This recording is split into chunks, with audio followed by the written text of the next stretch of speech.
Bonjour à tous et bienvenue sur la chaîne YouTube de Spareka, j'espère que vous allez bien. Aujourd'hui on ne va pas faire de réparation en tuto, je vais vous expliquer les indispensables pour pouvoir réparer dans les meilleures conditions possibles. Alors avant de commencer la vidéo, n'oubliez pas de vous abonner à la chaîne YouTube si ce n'est pas déjà fait. Vous avez juste à cliquer sur s'abonner, activer la petite cloche et c'est parti pour les explications.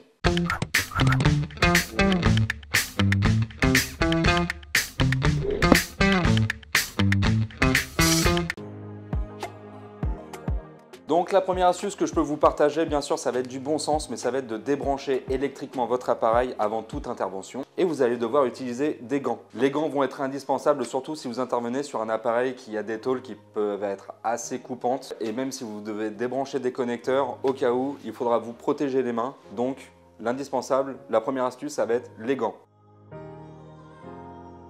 La deuxième astuce que je peux vous partager, et c'est souvent utilisé par les professionnels qui ont des années de réparation derrière eux, ça va être d'utiliser votre téléphone portable et de pouvoir prendre des photos au moment du démontage de l'appareil, surtout lorsque vous avez besoin de débrancher beaucoup de connecteurs sur une carte électronique par exemple. C'est mieux de prendre une photo initiale du branchement, de débrancher les connecteurs et de réutiliser la photo que vous avez prise précédemment au moment du remontage pour éviter les erreurs. Donc ensuite, la troisième astuce, ça va être d'utiliser un multimètre. Donc le multimètre, vous pouvez en trouver sur notre site www.spareka.fr ou alors en trouver en grande surface spécialisée en bricolage. C'est un appareil qui coûte pas bien cher et qui permet d'évaluer l'état de santé de vos pièces détachées à l'intérieur d'un appareil. Donc sur un multimètre, généralement, vous avez plusieurs échelles de mesure qui vont vous permettre de mesurer soit des piles, des composants électroniques ou alors des pièces détachées. Vous avez généralement le volt alternatif, le volt continu, la partie ohm et ensuite l'ampèremètre si votre multimètre en dispose. Donc cet appareil de mesure, au-delà du cadre de la réparation, ça va être utile dans la vie de tous les jours puisque ça permet également d'aller mesurer des piles, savoir si elles sont mortes ou pas, ou alors même aller mesurer des fusibles sur votre disjoncteur. Donc si vous avez des questions sur l'utilisation du multimètre et si vous souhaitez bien l'utiliser, nous avons une vidéo explicative complète sur le multimètre sur notre page YouTube.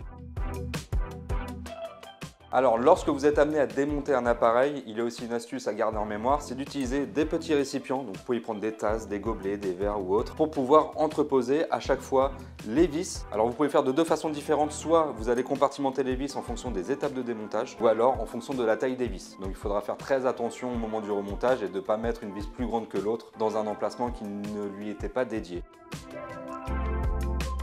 Et enfin, la dernière astuce, bien sûr, si vous êtes amené à réparer un appareil et que vous devez changer une pièce détachée dessus, il va falloir trouver la référence de votre appareil. On a une vidéo qui explique comment trouver facilement la référence de votre appareil. Alors l'emplacement de la référence est sur une plaque signalétique et il se peut qu'en fonction des modèles ou alors du type d'appareil, la plaque signalétique ne se trouve pas toujours au même endroit. On a une vidéo qui vous montre comment bien trouver votre référence. Sans cette référence là, vous ne pouvez pas commander la pièce détachée qui est compatible avec votre appareil et vous ne pourrez pas réparer. Voilà, cette vidéo se termine. J'espère qu'elle vous aura aidé, qu'elle vous aura plu. Normalement, avec toutes ces astuces de réparation, vous êtes dans les meilleures conditions pour pouvoir réparer votre appareil comme un expert. Si vous avez encore des questions et si vous voulez partager d'autres astuces pour la communauté, n'hésitez pas à mettre un petit commentaire en bas de la vidéo.